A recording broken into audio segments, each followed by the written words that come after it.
Now, when we are dreaming of a world, compassionate world, kindness, empathy, love, heartfulness, it cannot be established with a magic wand.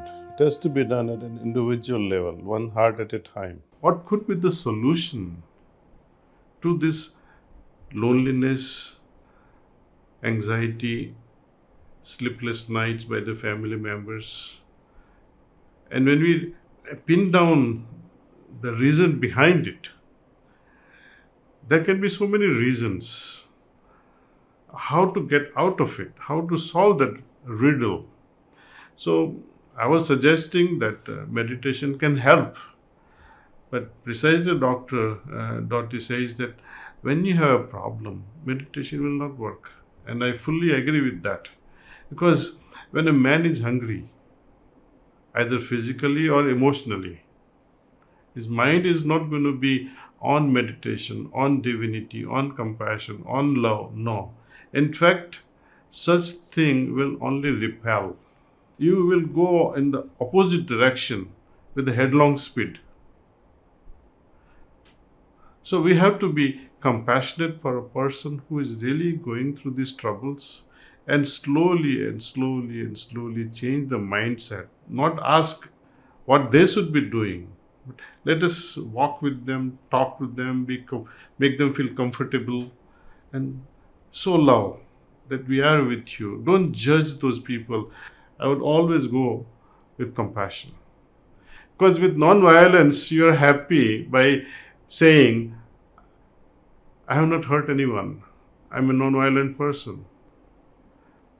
But compassion means I'm going one step ahead in making the other person comfortable, not just not hurting, but also trying to make that person feel comfortable, happy. Now, when we are dreaming of a world, compassionate world, kindness, empathy, love, heartfulness, it cannot be established with a magic wand. It has to be done at an individual level, one heart at a time. Now, how to achieve this? Meditation, though it was developed in ancient India for a different purpose, but the side effect today, side benefits are this softening of the heart, kindness, loving heart, compassionate heart, being more empathetic, basic good man's values. One whom you can say gentleman. Why is self-compassion today so more important than ever? Because of this polluted mind. Too much of misdirected thinking leads us to do wrong things. And doing wrong things deliberately makes you feel guilty. So the need for self-compassion, it's all right. I made a mistake. I can forgive myself. There's no real harm done to anybody else. But I can recuperate myself and get more strength and say, okay, henceforth I will not do that again. So self-compassion must lead to stronger resolutions. Similarly, compassionate towards those who are disadvantaged. But don't become miserable yourself when you visit a sick person or a person who is suffering because of some other reasons. Don't sit there and start crying along with them. It doesn't help anyone. That is not compassion. Crying your heart out with another crying person is no compassion. Yesterday I was jokingly talking to one of my friends that when I share my pain because I don't have money, and you also, who is well equipped with millions of dollars, and you start also crying with me, what will happen to my situation? See? I need help, financial help. And if you're a true friend, you'll come on my way. That is true compassion. Compassion is not about feeling sorry for the other, but actually doing something about it. Now, when we look at spirituality, spiritual truths, that be humble, be loving, be compassionate, be empathetic. These are all qualities attributed to humanness. And you can arrive at such beautiful qualities when you are God-oriented, when you love God, when you are not so selfish about this loving an individual whom you have never seen. You are compassionate towards all His creation, though God is not seen.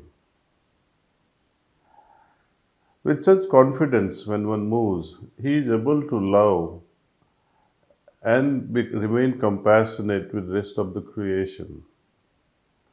And it is said that people who have compassionate heart, empathetic heart, their happiness is much greater. Human evolution is all about self-dependency. Though we interact in this society with a lot of love, we support each other at emotional level. Higher the emotional intelligence, the person is considered to be more empathetic in nature. He is more considerate, he is more compassionate. And who can be more compassionate? Can a heart which is discontent can be compassionate? When you expect nothing, you accept everything. Is it possible? In certain state, no matter what happens around us, when we realize that something is beyond me, I am pushed into a certain situation where I have no other choice but to accept that scenario. That's a good situation. Though it can bring about a lot of turbulence and turmoils in life. But accepting whatever be the situation helps us. Suppose you don't accept certain thing that has happened in family and you go on fighting. What do you learn out of this? But the moment we learn things wisely, we accept because your heart says, because your heart feels that love. Love makes us forget all kinds of defects in others. And it is out of this love that acceptance emerges, out of compassion. So, to arrive at such a state of the heart which accepts, which loves, which remains constantly in a state of compassion, this is possible only when I go deep within my heart, touch the real conscience, feel that real conscience all the time. Key is to go deeper within your consciousness and touch the pure conscience. With the help of transmission, yogic transmission we call pranahuti, meditation becomes deeper and deeper each time we practice it. So, what have we learned out of this? The key to happiness is to remain in tune with our inner purity, with our inner compassionate state, inner chambers of the pure heart. And when we remain pure and innocent like little children, then magical thing happens.